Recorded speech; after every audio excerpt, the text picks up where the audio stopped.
നമസ്കാരം. Middle east news ആരംഭിക്കുന്നു. ആദ്യം പ്രധാന വാർത്തകളിലേക്ക്. കനത്ത സുരക്ഷയിൽ നാളെ നീറ്റ് UG പുനഃപരീക്ഷ. പരീക്ഷ എഴുതുന്നത് 23 ലക്ഷം വിദ്യാർത്ഥികൾ. ഗൾഫ് രാജ്യങ്ങളിലും നീറ്റ് പരീക്ഷയ്ക്ക് ഒരുങ്ങി വിദ്യാർത്ഥികൾ. കേന്ദ്ര വിദ്യാഭ്യാസ മന്ത്രി ധർമ്മേന്ദ്ര പ്രധാൻ രാജിവെക്കുന്നതുവരെ ദില്ലി ജന്തർ മന്ദറിലെ രാപ്പകൽ സമരം അവസാനിപ്പിക്കില്ലെന്ന് CJP. രാത്രിയുള്ള സമരത്തിന് അനുമതി നിഷേധിച്ച് പോലീസ്. സ്ഥലത്ത് സംഘർഷാവസ്ഥ. സംസ്ഥാനത്ത് പനി ആശങ്ക. 3 മരണം. 13 പേർക്ക് എലിപ്പനി, 75 പേർക്ക് ഡെങ്കിപ്പനിയും 13 പേർക്ക് ഷിഗല്ലയും സ്ഥിരീകരിച്ചു. DHSൽ ഡയറക്ടർമാരുടെ കസേരക്കളി തുടരുന്നു. മുൻ ഡയറക്ടർ KJ റീന ഇന്നും ഓഫീസിലെത്തി. കസേര ഒഴിയാതെ ഡോക്ടർ മീനാക്ഷി ദാസ്. അഡ്വക്കേറ്റ് ജനറലിന്റെ നിയമോപദേശം തേടിയെന്നും നിലവിൽ ഭരണസ്തംഭനമില്ലെന്നും ആരോഗ്യമന്ത്രി K മുരളീധരൻ.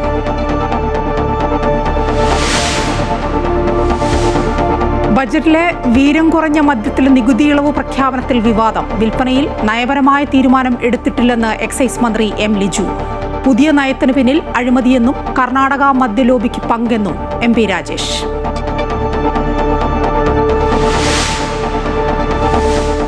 ശബരിമല സ്വർണ്ണക്കൊള്ളക്കേസിൽ ദേവസ്വം ബോർഡ് മുൻ പ്രസിഡന്റ് PS പ്രശാന്ത് ഉൾപ്പെടെ 9 പേർ പ്രതികളാവും. സ്വർണ്ണപ്പാളി കൈമാറ്റത്തിലും ഗൂഢാലോചനയെന്ന് അന്വേഷണ സംഘം. ഹൈക്കോടതിയിൽ റിപ്പോർട്ട് നൽകി SIT. അന്വേഷണത്തിൽ സഹകരിക്കുമെന്ന് ദേവസ്വം പ്രസിഡന്റ് K ജയകുമാർ. ശബരിമലയിൽ എല്ലാ ഇടപാടുകളും പൂർണ്ണമായും ഡിജിറ്റലൈസ് ചെയ്യാൻ തീരുമാനം.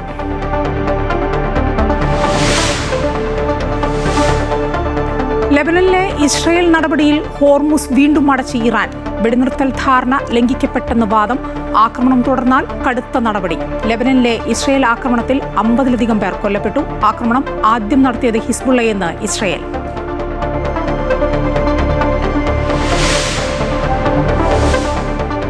ലോകകപ്പിൽ ഹെയ്ത്തിയെ വീഴ്ത്തി ആദ്യ ജയം സ്വന്തമാക്കിയ ബ്രസീൽ ഗ്രൂപ്പ് സിയിൽ പോയിന്റ് പട്ടികയിൽ മുന്നിൽ.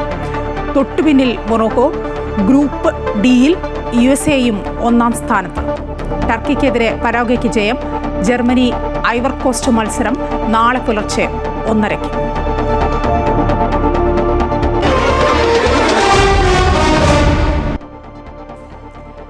വിശദമായ വാർത്തകളിലേക്ക്. നീറ്റ് UG പുനഃപരീക്ഷയുടെ തയ്യാറെടുപ്പുകൾ വിലയിരുത്താനായി പരീക്ഷാ കേന്ദ്രങ്ങളിൽ മോക്ക് ഡ്രിൽ സംഘടിപ്പിച്ച് നാഷണൽ ടെസ്റ്റിംഗ് ഏജൻസി. തയ്യാറെടുപ്പുകൾ പൂർത്തിയായെന്നും വിദ്യാർത്ഥികൾ പുതിയ അഡ്മിറ്റ് കാർഡ് തന്നെ ഡൗൺലോഡ് ചെയ്ത് ഉറപ്പാക്കണമെന്നും NTA വ്യക്തമാക്കി. അതേസമയം കേന്ദ്ര വിദ്യാഭ്യാസ മന്ത്രി ധർമ്മേന്ദ്ര പ്രധാന്റെ രാജി ആവശ്യപ്പെട്ട് കോക്രോച്ച് ജനതാ പാർട്ടി ഡൽഹിയിൽ പ്രതിഷേധിക്കുകയാണ്. ചോദ്യപേപ്പർ ചോർച്ച ആരോപണത്തെ തുടർന്ന് റദ്ദാക്കിയ നീറ്റ് UG പരീക്ഷ നാളെ ഉച്ചയ്ക്ക് 2 മുതൽ 5:15 വരെയുള്ള സമയത്തിനുള്ളിൽ നടക്കും. വിദ്യാർത്ഥികളോട് 12:30 മുൻപ് റിപ്പോർട്ട് ചെയ്യാൻ ആവശ്യപ്പെട്ടിട്ടുണ്ട്. ബയോമെട്രിക് പരിശോധനയും കർശന സുരക്ഷാ ക്രമീകരണങ്ങളും ഉണ്ടാകും. ചോദ്യപേപ്പർ തയ്യാറാക്കുന്നതിലും സൂക്ഷിക്കുന്നതിലും ഇത്തവണ സമഗ്രമായ മാറ്റം വരുത്തിയിരുന്നു. പരീക്ഷയുടെ തയ്യാറെടുപ്പുകൾ വിലയിരുത്താനായി ഇന്ന് രാജ്യത്തെ 5000-ലധികം പരീക്ഷാ കേന്ദ്രങ്ങളിൽ മോക്ക് ഡ്രിൽ നടത്തി. മെയ് 3 പരീക്ഷയ്ക്കുള്ള ഹാൾ ടിക്കറ്റ് അസാധുവായെന്നും പുതിയ അഡ്മിഷൻ കാർഡ് വെബ്സൈറ്റിൽ നിന്ന് ഡൗൺലോഡ് ചെയ്ത് കയ്യിൽ കരുതണമെന്നും നാഷണൽ ടെസ്റ്റിംഗ് ഏജൻസി അറിയിച്ചു. വിദ്യാർത്ഥികൾക്കുള്ള ഔദ്യോഗിക സന്ദേശങ്ങൾ 287 അവസാനിക്കുന്ന വാട്സാപ്പ് നമ്പറിലൂടെ മാത്രമായിരിക്കും നൽകുക. ഇത് ബ്ലൂടിക്ക് വെരിഫൈഡ് നമ്പറാണെന്നും NTA അറിയിച്ചു. മറ്റു വ്യാജ പ്രചാരണങ്ങൾ തള്ളിക്കളയണമെന്നും പരീക്ഷാ സെന്ററുകൾ മാറിയതുൾപ്പെടെയുള്ള സാങ്കേതിക പിഴവുകൾ പരിഹരിച്ചിട്ടുണ്ടെന്നും NTA വ്യക്തമാക്കി. അതിനിടെ പരീക്ഷാ വീഴ്ചകളിൽ വിദ്യാഭ്യാസ മന്ത്രി ധർമ്മേന്ദ്ര പ്രധാന്റെ രാജി ആവശ്യപ്പെട്ട് ഡൽഹിയിൽ ജന്തർ മന്ദിറിൽ കോക്രോച്ച് ജനതാ പാർട്ടി 2-ാം ഘട്ട സമരം സംഘടിപ്പിച്ചു. വിദ്യാഭ്യാസ മന്ത്രി രാജിവെക്കുന്നതുവരെ വിവിധ നഗരങ്ങളിൽ സമരം തുടരുമെന്നാണ് പാർട്ടികളുടെ പ്രഖ്യാപനം. വിവാദങ്ങളുടെ പശ്ചാത്തലത്തിൽ പഴുതടച്ച സുരക്ഷാ ക്രമീകരണങ്ങളാണ് നീറ്റ് UG പുനഃപരീക്ഷയ്ക്കായി ഒരുക്കിയിട്ടുള്ളത്. അതോടൊപ്പം വിദ്യാഭ്യാസ മന്ത്രിയുടെ രാജി ആവശ്യപ്പെട്ടുകൊണ്ടുള്ള പ്രതിഷേധങ്ങളും ശക്തമാണ്. വിനോദ് കരുവാറ്റയ്ക്കൊപ്പം ജിഷ്ണു കൃഷ്ണൻ, അമൃത ന്യൂസ്, ന്യൂഡൽഹി. ഗൾഫ് രാജ്യങ്ങളിലും നീറ്റ് പരീക്ഷയ്ക്ക് ഒരുങ്ങിയിരിക്കുകയാണ് വിദ്യാർത്ഥികൾ. കുവൈറ്റിൽ രാവിലെ 11:30 മുതൽ ഉച്ചയ്ക്ക് 2:45 വരെയാണ് നീറ്റ് പരീക്ഷ നടക്കുക. ജലീൽ അൽ ഷുയൂഖിലെ ബ്ലോക്ക് 4-ലെ ഇന്ത്യൻ എഡ്യൂക്കേഷണൽ സ്കൂളിലാണ് പരീക്ഷാ കേന്ദ്രം. പരീക്ഷാ കേന്ദ്രത്തിൻ്റെ പ്രധാന പ്രവേശന കവാടം രാവിലെ 8:30 തുറക്കും. രാവിലെ 11 മണിക്ക് ശേഷം എത്തുന്ന വിദ്യാർത്ഥികൾക്ക് പരീക്ഷാ കേന്ദ്രത്തിലേക്ക് പ്രവേശനം അനുവദിക്കില്ലെന്ന് അധികൃതർ അറിയിച്ചു. നീറ്റ് UG 2026 പരീക്ഷ എഴുതുന്ന എല്ലാ വിദ്യാർത്ഥികളും അഡ്മിറ്റ് കാർഡ് ആവശ്യമായ പാസ്പോർട്ട് സൈസ് ഫോട്ടോകൾ, തിരിച്ചറിയൽ രേഖ എന്നിവ നിർബന്ധമായും കൈവശം കരുതണം. കൂടാതെ നാഷണൽ ടെസ്റ്റിംഗ് ഏജൻസി നിഷ്കർഷിച്ചിരിക്കുന്ന വസ്ത്രധാരണ ചട്ടങ്ങൾ കൃത്യമായി പാലിക്കണമെന്നും നിർദ്ദേശമുണ്ട്. പരീക്ഷയിൽ പങ്കെടുക്കുന്ന വിദ്യാർത്ഥികൾ നാഷണൽ ടെസ്റ്റിംഗ് ഏജൻസി പുറപ്പെടുവിച്ചിട്ടുള്ള എല്ലാ മാർഗനിർദ്ദേശങ്ങളും ശ്രദ്ധാപൂർവം വായിച്ച് കർശനമായി പാലിക്കണമെന്നും അധികൃതർ അറിയിച്ചിട്ടുണ്ട്. നീറ്റ് പരീക്ഷാ കേന്ദ്രമായ റിയാദ് ഇന്റർനാഷണൽ ഇന്ത്യൻ സ്കൂളിന് ജൂൺ 21, ജൂൺ 22 ദിവസങ്ങളിൽ അവധിയായിരിക്കുമെന്ന് സ്കൂൾ പ്രിൻസിപ്പൽ മൈമുന അബ്ബാസ് അറിയിച്ചു. സൗദി അറേബ്യയിലെ ഏക നീറ്റ് പരീക്ഷാ കേന്ദ്രമാണ് Riyadh international Indian school. Riyadh boys section ക്യാമ്പസാണ് പരീക്ഷാ കേന്ദ്രം. രാവിലെ 10:30 മുൻപായി തന്നെ പരീക്ഷാർത്ഥികൾ സെൻട്രൽ റിപ്പോർട്ട് ചെയ്യണം. ഡോക്യുമെന്റ് പരിശോധന രാവിലെ 8:30 ആരംഭിക്കും. 11 മണിക്ക് ശേഷം എത്തുന്ന വിദ്യാർത്ഥികളെ പ്രവേശിപ്പിക്കില്ല. 11:30 മുതൽ 2:45 വരെയാണ് പരീക്ഷ. സംസ്ഥാനത്ത് എലിപ്പനി ബാധിച്ച് ഒരു മരണം കൂടി സ്ഥിരീകരിച്ചു.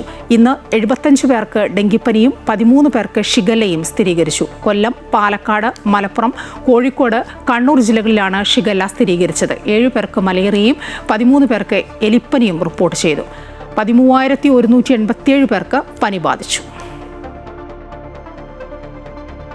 പകർച്ചവ്യാധി നിയന്ത്രണത്തിനായി രൂപീകരിച്ച ഉന്നതാധികാര സമിതിയുടെ ആദ്യ യോഗം തിരുവനന്തപുരത്ത് ഇന്ന് ചേർന്നു.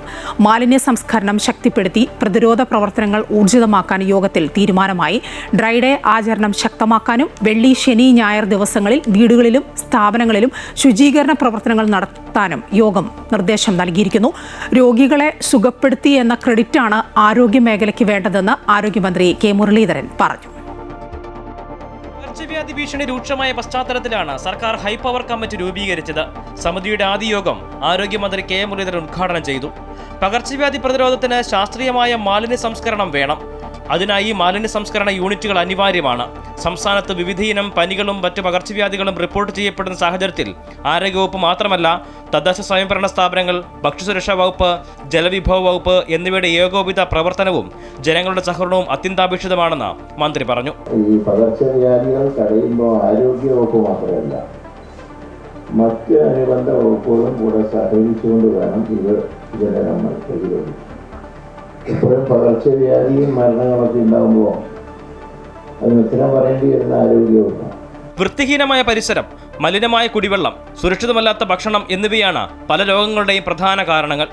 ഡെങ്കിപ്പനി, എലിപ്പനി, നിപ്പ തുടങ്ങിയ രോഗങ്ങളും സംസ്ഥാനത്ത് ആശങ്കയുയർത്തുന്ന സാഹചര്യത്തിലാണ് മഴക്കാലപൂർവ്വ ശുചീകരണ പ്രവർത്തനങ്ങൾ കാര്യക്ഷമമായി നടക്കുന്നതിൽ തദ്ദേശ സ്ഥാപനങ്ങൾ കൂടുതൽ ശ്രദ്ധ പുലർത്തണമെന്നും മന്ത്രി പറഞ്ഞു. മഴക്കാലപൂർവ്വ ശുചീകരണ പ്രവർത്തനങ്ങൾ ഉദ്ദേശിച്ചവിടെ നടന്നില്ലാതെ യാഥാർത്ഥ്യമാണ്. അല്ലെങ്കിൽ ഇത്രയും ഒരു പറന്ന് പിടിക്കുന്ന സാഹചര്യം ഉണ്ടാവില്ല. ഏതായാലും ഇത് റിപ്പോർട്ട് ചെയ്യപ്പെട്ടതിന് ശേഷം എല്ലാവരും വളരെ വിജയമുണ്ടായിട്ടുണ്ട്. ഇതിന് പ്രധാനമായും വേണ്ടത് ശുചീകരണ പ്രവർത്തനം. അപ്പം അതിന് ലോക്കൽ ബോഡികളുടെ പൂർണ്ണമായിട്ടുള്ള സഹായ സഹകരണം ഉണ്ടാവണം. ഞാൻ അടിവരയിട്ട് പറയുന്നു, ഇതിൻ്റെ ഒരു ശാശ്വത പരിഹാരം എന്ന് പറഞ്ഞാൽ ഇതിലെ മാലിന്യ സംസ്കരണ യൂണിറ്റുകളാണ് ഈ പരിസരം വൃത്തിയാക്കാനുള്ള ഏക മാർഗം. ഡ്രൈഡേ ആചരണം ശക്തമാക്കാനും വെള്ളി, ശനി, ഞായർ ദിവസങ്ങളിൽ വീടുകളിലും സ്ഥാപനങ്ങളിലും ശുചീകരണ പ്രവർത്തനങ്ങൾ നടത്താനും നിർദ്ദേശം നൽകിയിട്ടുണ്ട്. രോഗം വന്ന ശേഷം ചികിത്സിക്കുന്നതിനേക്കാൾ രോഗം വരാതിരിക്കാനുള്ള മുൻകരുതലുകളാണ് പ്രധാനം. പകർച്ചവ്യാധി പ്രതിരോധത്തിന് മുൻകൂട്ടി നടപ്പിലാക്കാൻ കഴിയുന്ന നിർദ്ദേശങ്ങൾ, എന്തുകൊണ്ട് പ്രത്യേക പ്രദേശങ്ങളിൽ നിപ്പ റിപ്പോർട്ട് ചെയ്യപ്പെടുന്നു എന്നതടക്കമുള്ള കാര്യങ്ങളിൽ ശാസ്ത്രീയമായ കണ്ടെത്തലുകൾ നടത്തി റിപ്പോർട്ട് സമർപ്പിക്കാൻ ഉന്നതാധികാര സമിതിക്ക് നിർദ്ദേശം നൽകിയിട്ടുണ്ട്. അമൃത ന്യൂസ്, തിരുവനന്തപുരം. കോഴിക്കോട് പനി ബാധിച്ച് 54 മരിച്ചു. മാവൂർ സ്വദേശി സുനിതയാണ് മരിച്ചത്. പനി കൂടിയതിനെ തുടർന്ന് കോഴിക്കോട്ടെ സ്വകാര്യ ആശുപത്രിയിൽ ചികിത്സയിലായിരുന്നു. ഷിഗല്ല രോഗലക്ഷണങ്ങൾ ഉണ്ടായിരുന്നതിനാൽ രക്തസാമ്പിളുകൾ പരിശോധനയ്ക്ക് അയച്ചിട്ടുണ്ട്. മേഖലയിൽ ആരോഗ്യ പ്രവർത്തകർ പ്രതിരോധ പ്രവർത്തനങ്ങളും ആരംഭിച്ചു. സംസ്ഥാനത്ത് പകർച്ചവ്യാധികൾ പടർന്നു പിടിക്കുന്നതിനിടെ ആരോഗ്യവകുപ്പ് ഡയറക്ടറേറ്റിൽ ഇന്നും കസേരക്കളി തുടർന്നു. ട്രൈബ്യൂണൽ ഉത്തരവുമായി ഡോക്ടർ KJ റീന 2ാം ദിനവും ഓഫീസിലെത്തി. താൽക്കാലിക ചുമതലയുള്ള ഡോക്ടർ V മീനാക്ഷിയും KJ റീനയും ഓഫീസിൽ തുടരുകയായിരുന്നു. അതേസമയം ഇക്കാര്യത്തിൽ വകുപ്പ് നിയമോപദേശം തേടിയതായി മന്ത്രി കെ മുരളീധരൻ പറഞ്ഞു. പകർച്ചവ്യാധികൾ പടരുന്ന സാഹചര്യത്തിൽ ഉന്നതാധികാര സമിതി യോഗം ചേരുന്നതിനിടയിലാണ് ആരോഗ്യവകുപ്പ് ആസ്ഥാനത്ത് രണ്ടാം ദിനവും അധികാര വടംവലി തുടരുന്നത്. അഡ്മിനിസ്ട്രേറ്റീവ് ട്രിബ്യൂണൽ ഉത്തരവുമായി സ്ഥലം മാറ്റപ്പെട്ട മുൻ ആരോഗ്യവകുപ്പ് ഡയറക്ടർ KJ റീന ഇന്നും ഓഫീസിലെത്തി. പ്രധാന കസേരയിൽ ഡയറക്ടറുടെ താൽക്കാലിക ചുമതലയുള്ള മീനാക്ഷി ദാസും സമീപത്തെ കസേരയിൽ KJ റീനയും തുടരുന്നു. ആരുമില്ലാത്തവർക്ക് നിയമവ്യവസ്ഥയാണ് ആശ്രയമെന്നും തള്ളിക്കയറാൻ ഉദ്ദേശമില്ലെന്നും രോഗങ്ങൾക്കെതിരെ അതീവ ജാഗ്രത വേണ്ട സമയമാണിതെന്നും ഡോക്ടർ KJ റീന പറഞ്ഞു. തീർച്ചയായും ഞാൻ തള്ളിക്കയറാൻ ഉദ്ദേശിച്ചിട്ടില്ല. ഇപ്പോൾ മറ്റൊരാളാണ് DHS എന്ന് ഗവൺമെന്റ് പറയുന്നു. ആ DHSനോട് നിർദ്ദേശങ്ങൾ ഉണ്ടാവും. അപ്പോൾ എനിക്ക് ഇപ്പോൾ ഉള്ള ഏറ്റവും ഒരു അസന്നിഗ്ധ ഘട്ടമാണ് ആരോഗ്യവകുപ്പിനെ സംബന്ധിച്ചിടത്തോളം. ആ സമയത്ത് ആരോഗ്യവകുപ്പിന്റെ പ്രവർത്തനങ്ങൾ മുമ്പോട്ട് പോകണം എന്നാണ് ഞാൻ ആഗ്രഹിക്കുന്നത്. അതുകൊണ്ട് അതിനൊരു കല്ലുകടിയായിട്ട് ഇടയിൽ കയറി കുത്തിത്തിരിയാൻ ഞാനില്ല. അതേസമയം DHS വിഷയത്തിൽ സർക്കാർ അഡ്വക്കേറ്റ് ജനറലിന്റെ നിയമോപദേശം തേടിയതായി മന്ത്രി K മുരളീധരൻ പറഞ്ഞു. നിലവിൽ ഭരണസ്തംഭനമില്ല. ഇപ്പോഴത്തെ DHS മീനാക്ഷി കാര്യങ്ങളെല്ലാം കൃത്യമായി ചെയ്യുന്നുണ്ടെന്നും മന്ത്രി പറഞ്ഞു. DHSന്റെ ഇപ്പോൾ കസേരയിലിരിക്കുന്ന ഡോക്ടർ മീനാക്ഷി കാര്യങ്ങൾ നന്നായി നടത്തുന്നുണ്ട്. കോൺഫറൻസുകൾക്കൊന്നും യാതൊരു മുടക്കവുമില്ല. പ്രവർത്തനങ്ങൾക്ക് ഒരു തടസ്സവുമില്ല. മറ്റേ ഇതിൻ്റെ പേരിലൊരു നിയമവശം ഉള്ളതുകൊണ്ട് അഡ്വക്കേറ്റ് ജനറലിന്റെ ഉപദേശം തേടിയിട്ടുണ്ട്. അല്ല, കുഴപ്പമില്ല. ഭരണസമ്പന്നമില്ല. കാര്യങ്ങൾ നോക്കാൻ മന്ത്രി മുതൽ താഴെ തട്ടുള്ള ഉദ്യോഗസ്ഥന്മാർ വരെ വളരെ വിജിലന്റായി പ്രവർത്തിക്കുന്നു. അമൃത ന്യൂസ്, തിരുവനന്തപുരം. വീര്യം കുറഞ്ഞ മദ്യത്തിന്റെ നികുതി ഇളവ് ബജറ്റിൽ പ്രഖ്യാപിച്ചതിൽ UDF സർക്കാരിലും അസംതൃപ്തിയെന്ന് സൂചന. നികുതി ഘടനാ പരിഷ്കാരം എക്സൈസ് മന്ത്രി M ലിജു മുൻകൂട്ടി അറിഞ്ഞില്ല എന്നാണ് വിവരം. എക്സൈസ് വകുപ്പ് ഈ വിഷയത്തിൽ നയപരമായ ഒരു തീരുമാനവും പ്രഖ്യാപിച്ചിട്ടില്ല എന്ന് ലിജു വ്യക്തമാക്കി. പ്രഖ്യാപനത്തിനെതിരെ CPM-ഉം രംഗത്ത് വന്നിട്ടുണ്ട്. 20% വരെ വീര്യമുള്ള മദ്യത്തെ വീര്യം കുറഞ്ഞ മദ്യമായി ക്ലാസിഫൈ ചെയ്തത് ഇടതുപക്ഷ സർക്കാരാണ്. അതിനുശേഷം 2025 നടത്തിയ മറ്റൊരു ഭേദഗതിയിലൂടെ കേരളത്തിൽ ഹോർട്ടി വൈൻ ഉൽപ്പാദിപ്പിക്കാനും LDF സർക്കാർ പദ്ധതിയിട്ടിരുന്നു. വിദേശ മദ്യചട്ടങ്ങളിൽ LDF സർക്കാർ കൊണ്ടുവന്ന ഭേദഗതിയുടെ അടിസ്ഥാനത്തിലാണ് 20% വരെ വീര്യമുള്ള മദ്യത്തിന് മുഖ്യമന്ത്രി VD സതീശൻ ബജറ്റിൽ നികുതി ഘടന പ്രഖ്യാപിച്ചത്. എന്നാൽ നികുതി ഘടന പരിഷ്കാരം എക്സൈസ് വകുപ്പോ മന്ത്രി M ലിജുവോ അറിഞ്ഞിരുന്നില്ല എന്നതാണ് സൂചന. നയപരമായ മാറ്റമാണെങ്കിൽ അത് തയ്യാറാക്കേണ്ടത് എക്സൈസ് വകുപ്പാണ്. വകുപ്പുമായി ആലോചിക്കാതെയുള്ള തീരുമാനം പാർട്ടിയിലും മുന്നണിയിലും ചർച്ചയ്ക്ക് വരാനാണ് സാധ്യത. കേരളത്തിലെ UDF സർക്കാരിലെ എക്സൈസ് വകുപ്പ് പ്രത്യേകമായിട്ടുള്ള തീരുമാനം എടുത്തിട്ടില്ല എന്ന് M ലിജു വ്യക്തമാക്കി. എക്സൈസ് വകുപ്പ് ഈ വിഷയത്തിൽ നയപരമായിട്ടുള്ള ഒരു തീരുമാനവും പ്രഖ്യാപിച്ചിട്ടില്ലെന്നും മന്ത്രി M ലിജു പറഞ്ഞു.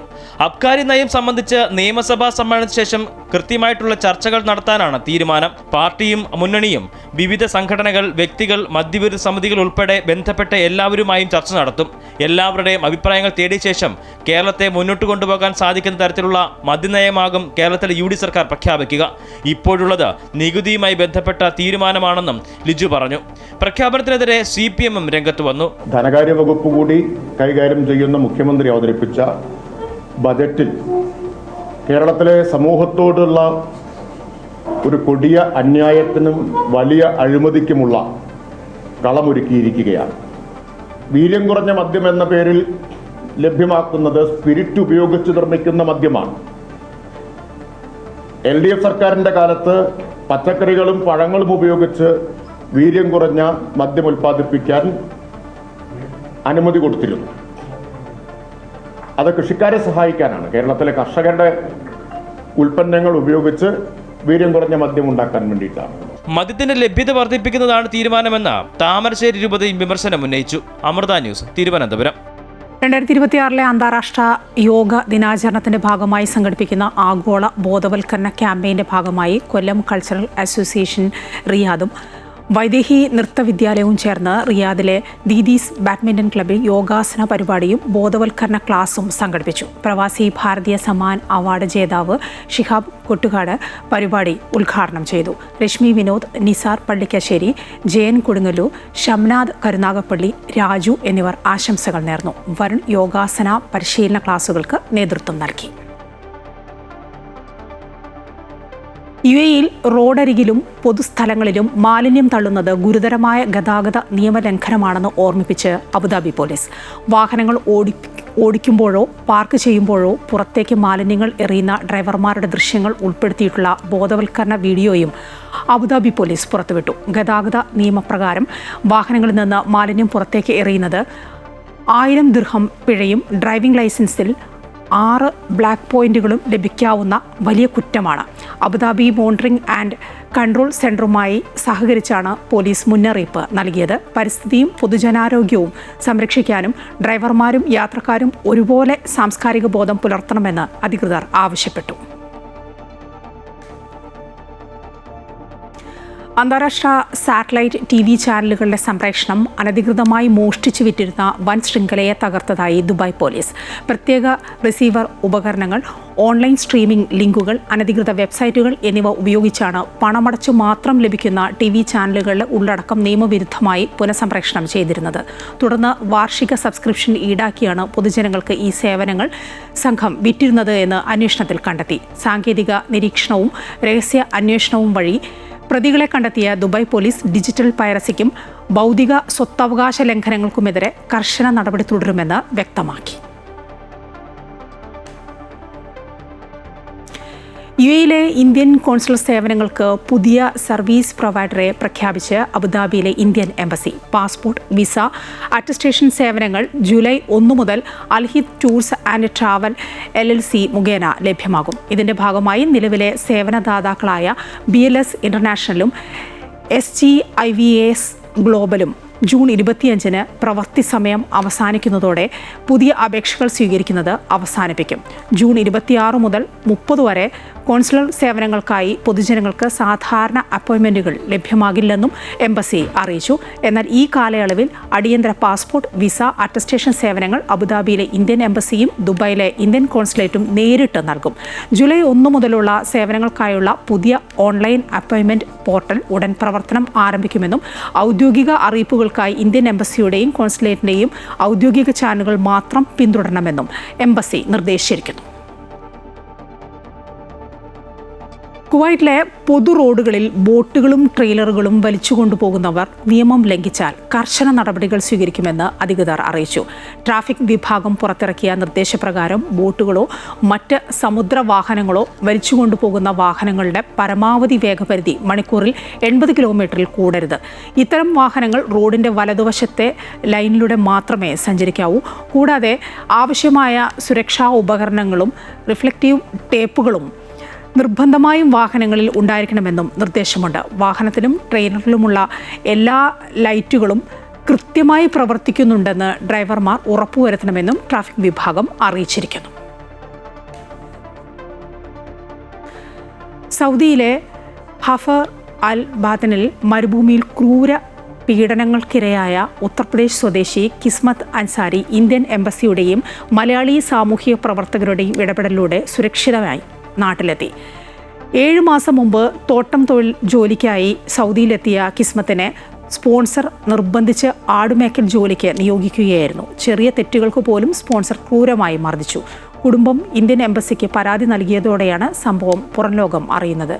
OICC നേതാക്കളായ ബിപിൻ മട്ടത്തിന്റെ നേതൃത്വത്തിൽ കിസ്മത്തിനെ കണ്ടെത്തി സുരക്ഷിത കേന്ദ്രത്തിലേക്ക് മാറ്റി. തുടർന്ന് എംബസിയുടെ സഹായത്തോടെയാണ് നാട്ടിലേക്ക് അയച്ചത്.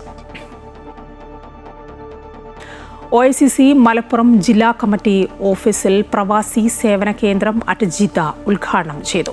കേരള സർക്കാർ സംഘടിപ്പിക്കുന്ന നോർക്ക ക്യാമ്പയിന്റെ ഭാഗമായി പ്രവാസി സേവന കേന്ദ്രത്തിൽ ആദ്യ അപേക്ഷ ഷൗക്കത്ത് പുഴക്കാട്ടിയിൽ നിന്ന് ചെമ്പൻ അബ്ബാസ് ഏറ്റുവാങ്ങി ഉദ്ഘാടനം നിർവഹിച്ചു. അസീസ് ലാക്കൽ അധ്യക്ഷത വഹിച്ചു.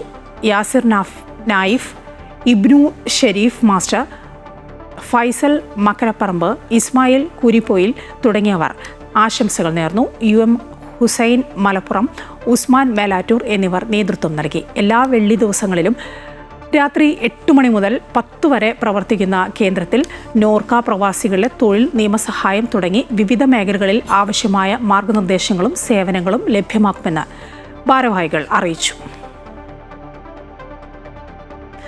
ലെബനനിലെ ഇസ്രയേൽ നടപടിയെ തുടർന്ന് ഇറാൻ ഹോർമുസ് വീണ്ടും അടച്ചിരിക്കുന്നു.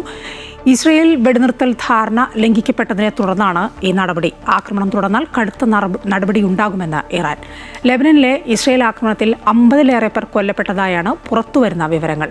ആക്രമണം ആദ്യം നടത്തിയത് ഹിസ്ബുള്ളയാണെന്നാണ് ഇസ്രയേലിന്റെ വാദം. കവിയും സാഹിത്യകാരനുമായ പത്മശ്രീ പി നാരായണക്കുറുപ്പ് അന്തരിച്ചു. 92 വയസ്സായിരുന്നു. വാർദ്ധക്യ സഹജമായ അസുഖങ്ങളെ തുടർന്ന് തിരുവനന്തപുരം പേരൂക്കട ഇന്ദിരാനഗറിലെ വസതിയിലായിരുന്നു അദ്ദേഹത്തിന്റെ അന്ത്യം. നാളെ വൈകിട്ട് 3:30 തൈക്കാട് ശാന്തി കവാടത്തിലാണ് സംസ്കാര ചടങ്ങുകൾ. കേരള സാഹിത്യ അക്കാദമി, ഓടക്കുഴൽ, കേരള പാണിനി, വള്ളത്തോൾ പുരസ്കാരങ്ങൾ ലഭിച്ചിട്ടുണ്ട്. 2022 രാജ്യം പത്മശ്രീ നൽകി ആദരിച്ചു. NSSുമായി കൂടിക്കാഴ്ചയ്ക്ക് മുഖ്യമന്ത്രിയുടെ ഓഫീസ് സമയം അനുവദിക്കാത്തതിൽ വിമർശനവുമായി NSS നേതൃത്വം. 2 തവണ NSS സമയം തേടിയെങ്കിലും മുഖ്യമന്ത്രിയുടെ ഓഫീസ് സമയം അനുവദിച്ചില്ല. ഇൻകം ടാക്സ് ഭേദഗതിയുമായി ബന്ധപ്പെട്ട് നിവേദനം നൽകാനാണ് സമയം ചോദിച്ചത്. സതീശൻ അഹങ്കാരിയെന്ന് NSS ബജറ്റ് യോഗത്തിൽ സുകുമാരൻ നായർ വിമർശിച്ചു. കാലുപിടിക്കാൻ ഇല്ല എന്നും സുകുമാരൻ നായർ പറഞ്ഞു.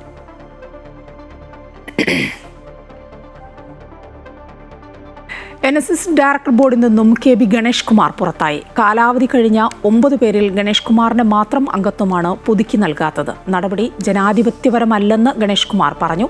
അതേസമയം ജനാധിപത്യപരമല്ലാത്ത നടപടിയെങ്കിൽ കേസ് കൊടുക്കട്ടെ എന്ന് സുകുമാരൻ നായർ പ്രതികരിച്ചു. മൈക്രോ ഫിനാൻസ് തട്ടിപ്പ് കേസിൽ ആദ്യ കുറ്റപത്രത്തിന് അംഗീകാരം. വിജിലൻസ് ഡയറക്ടറാണ് അംഗീകാരം നൽകിയത്. 2014 വയനാട് യൂണിയന് 10 ലക്ഷം നൽകിയതിലെ ക്രമക്കേടിലാണ് കുറ്റപത്രം. വെള്ളാപ്പള്ളി നടേശൻ, MN സോമൻ, വയനാട് SNDP യോഗം അംഗങ്ങൾ എന്നിവരാണ് പ്രതികൾ. ശബരിമല സ്വർണ്ണക്കൊള്ളയിൽ മുൻ ദേവസ്വം പ്രസിഡന്റ് PS പ്രശാന്ത് ഉൾപ്പെടെയുള്ളവരെ പ്രതിപ്പട്ടികയിൽ ഉൾപ്പെടുത്താൻ SITയുടെ തീരുമാനം. 2025 ദ്വാരപാലക ശില്പങ്ങളും കട്ടിലപ്പാളികളും സ്വർണം പൂശാനായി നൽകിയത് ഹൈക്കോടതിയുടെ അനുമതി വാങ്ങാതെയാണെന്നാണ് SITയുടെ കണ്ടെത്തൽ. ശബരിമല ശ്രീകോവിലിലെ ദ്വാരപാലക ശില്പങ്ങളിലെയും കട്ടിളപ്പാളിയിലെയും സ്വർണം അപഹരിച്ച സ്വർണ്ണക്കൊള്ള കേസിലാണ് മുൻ ദേവസ്വം ബോർഡ് പ്രസിഡന്റ് PS പ്രശാന്തിനെയും പ്രതി ചേർക്കുന്നത്. 2025 ദ്വാരപാലക ശില്പങ്ങളും കട്ടിളപ്പാളികളും സ്വർണം പൂശാനായി നൽകിയത് ഹൈക്കോടതിയുടെ അനുമതിയോടെ അല്ല എന്നാണ് പ്രത്യേക അന്വേഷണ സംഘത്തിന്റെ കണ്ടെത്തൽ. ഇവ കൈമാറിയതിൽ വലിയ ദുരൂഹതയുണ്ടെന്നും മുൻ ഭരണസമിതിക്ക് ഗുരുതരമായ വീഴ്ചകൾ സംഭവിച്ചുവെന്നും അന്വേഷണ സംഘം ഹൈക്കോടതിയിൽ നൽകിയ റിപ്പോർട്ടിൽ പറയുന്നു. ഈ ഇടപാടിൽ കൃത്യമായ ഗൂഢാലോചന നടന്നിട്ടുണ്ടെന്നാണ് അന്വേഷണ സംഘത്തിന്റെ നിഗമനം. കൂടാതെ 2019 നടന്ന സമാനമായ ഇടപാട് മറച്ചുവെക്കാനും മുൻ ഭരണസമിതിയുടെ ഭാഗത്തുനിന്ന് ശ്രമമുണ്ടായതായി റിപ്പോർട്ടിൽ വ്യക്തമാക്കുന്നു. പ്രസിഡന്റിന്റെയും അംഗങ്ങളുടെയും പൂർണ്ണമായ അറിവും ബോധ്യത്തോടും കൂടിയാണ് ഭരണസമിതി അംഗങ്ങൾ പാളികൾ കൊടുത്തുവിട്ടതെന്ന കണ്ടെത്തലിന്റെ അടിസ്ഥാനത്തിലാണ് മുൻ Devaswom board president PS Prashanth ഉൾപ്പെടെയുള്ളവരെ പ്രതി ചേർക്കുന്നത്. അമൃത ന്യൂസ്, തിരുവനന്തപുരം. 2025 ശബരിമലയിൽ സ്വർണം പൂശിയതിലെ ക്രമക്കേടിൽ SIT ചാർജ് ഷീറ്റ് സമർപ്പിച്ചിട്ടില്ല എന്ന് ദേവസ്വം മന്ത്രി K മുരളീധരൻ. ചാർജ് ഷീറ്റ് സമർപ്പിച്ചതിന് ശേഷം മറ്റു കാര്യങ്ങൾ തീരുമാനിക്കുമെന്നും മന്ത്രി പറഞ്ഞു.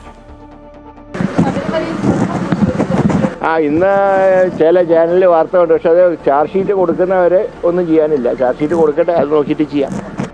കണ്ണൂർ വാണിയമ്പാറ ദേവാലയത്തിലെ വിവാദ കല്ലറ തുറക്കണമെന്ന ആവശ്യം. നിയമ നടപടിയുമായി മുന്നോട്ടു പോകാനാണ് തീരുമാനം.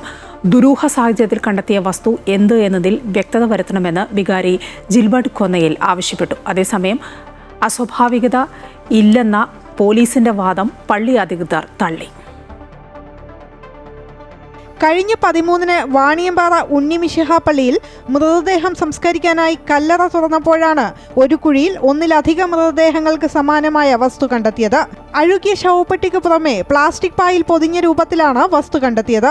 തുടർന്ന് വികാരിയുടെ നിർദ്ദേശപ്രകാരം കല്ലറ അടയ്ക്കുകയും മറ്റൊരു കല്ലറയിൽ മൃതദേഹം സംസ്കരിക്കുകയും ചെയ്തു. തുടർന്ന് 38-ാം കല്ലറയിൽ 2006-ലും 2015-ലും മൃതദേഹം സംസ്കരിച്ചിട്ടുണ്ട്. അസ്വാഭാവികത നിലനിൽക്കുന്ന സാഹചര്യത്തിൽ തുറന്നു പരിശോധിക്കണമെന്നും വിഷയത്തിൽ വിശ്വാസികൾക്ക് വ്യക്തത വരുത്തണമെന്നും ഇടവക വികാരി ആവശ്യപ്പെട്ടു. പള്ളി കൺവിൻസ്ഡ് ആയിട്ടില്ല, ദുരൂഹത നീങ്ങുന്ന സാഹചര്യത്തോട്ട് എത്തിയിട്ടുമില്ല. ആ ദുരൂഹത നീങ്ങണമെങ്കിൽ ഈ ഇടവകയ്ക്കും എനിക്കും പള്ളി അധികാരികൾക്കും ഈ നാട്ടുകാർക്കും ആ ദുരൂഹത നീങ്ങണമെങ്കിൽ ഇനി ആ കല്ലറ പൊളിച്ചു നോക്കുക തന്നെ വേണം. 2019 നവീകരണ പ്രവർത്തനങ്ങളുടെ ഭാഗമായി കല്ലറയുടെ നമ്പർ മാറ്റിയിരുന്നു. ഇതിലെ ആശയക്കുഴപ്പമാണ് അസ്വാഭാവികതയ്ക്ക് കാരണമെന്ന് പോലീസ് പറഞ്ഞു. ആ 2 ബോഡിയും വെച്ച ആൾക്കാരെ കണ്ടെത്തി. ആ കല്ലറയുടെ നമ്പർ മാറിപ്പോയതാണ് ഈ ഇങ്ങനൊരു നടപടിക്ക് ആധാരം വന്നത്. അപ്പോൾ ആ 2 കല്ലറയിലും ആ കല്ലറയിൽ വെച്ച 2 ആൾക്കാരുടെ ബന്ധുക്കളെയും കണ്ടെത്തി പോലീസ്. ഇപ്പം നമ്മളിവിടെയുള്ള പല കല്ലറകളുടെ കണക്കെടുത്തതിൽ ഒരു കല്ലറയിൽ തന്നെ 3 ബോഡി വെച്ച കല്ലറകളുണ്ട്. ക്രിസ്തീയ ആചാരപ്രകാരം മൃതദേഹ സംസ്കാരത്തിൽ ഇത്തരമൊരു രീതിയില്ല. അതുകൊണ്ട് തന്നെ വസ്തു പുറത്തെടുത്ത് പരിശോധനയ്ക്ക് വിധേയമാക്കണമെന്നാണ് ദേവാലയ അധികൃതരുടെ നിലപാട്. നിയമ നടപടികൾ സ്വീകരിച്ച് മുന്നോട്ടു പോകാനാണ് നിലവിലെ തീരുമാനം. അമൃത ന്യൂസ്, കണ്ണൂർ.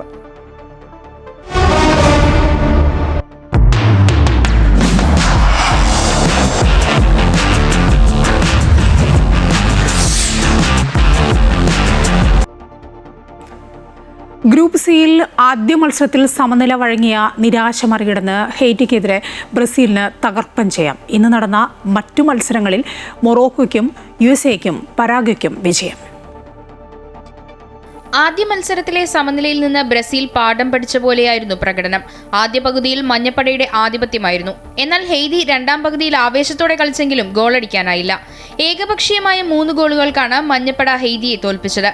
ആദ്യ പകുതിയിൽ തന്നെ 3 ഗോളും ബ്രസീൽ നേടി. ഇരട്ട ഗോൾ നേടിയ മാത്തയോസ് കുഞ്ഞിയാണ് ബ്രസീലിന്റെ ഗോൾ വേട്ടയ്ക്ക് തുടക്കമിട്ടത്. വിനീഷ്യസ് ജൂനിയറാണ് 3ാം ഗോൾ നേടിയത്. ഈ ജയത്തോടെ 2 മത്സരങ്ങളിൽ നിന്ന് 1 ജയവും 1 സമനിലയുമായി 4 പോയിന്റോടെ ഗോളടിസ്ഥാനത്തിൽ ബ്രസീൽ ഗ്രൂപ്പ് സിയിൽ ഒന്നാമതെത്തി. ആദ്യ 2 മത്സരങ്ങളും തോറ്റ ഹെയ്തി ലോകകപ്പിൽ നിന്ന് പുറത്തായി. ഗ്രൂപ്പ് സി മത്സരത്തിൽ സ്കോട്ട്ലൻഡിനെ മൊറോക്കോ എതിരില്ലാത്ത 1 ഗോളിന് കീഴടക്കി. കളിയുടെ 70-ാം മിനിറ്റിൽ ഇസ്മയിൽ സൈബറി നേടിയ ഗോളാണ് ടൂർണമെന്റിലെ ആദ്യ വിജയം നേടാൻ മൊറോക്കോയെ സഹായിച്ചത്. ഗ്രൂപ്പ് ഡിയിൽ എതിരില്ലാത്ത 2 ഗോളുകൾക്ക് ഓസ്ട്രേലിയയെ USA പരാജയപ്പെടുത്തി. 10-ാം മിനിറ്റിൽ ഓസ്ട്രേലിയയുടെ സെൽഫ് ഗോളും 43-ാം മിനിറ്റിൽ അലക്സ് ഫ്രീമാൻ നേടിയ ഗോളുമാണ് USA-ക്ക് വിജയം നേടിക്കൊടുത്തത്. മറ്റൊരു മത്സരത്തിൽ ടർക്കിയെ പരാഗ്വേ മറുപടിയില്ലാത്ത 1 ഗോളിന് പരാജയപ്പെടുത്തി. Sports desk, Amrita news. Bulletin പൂർണ്ണമാവുകയാണ്. നമസ്കാരം.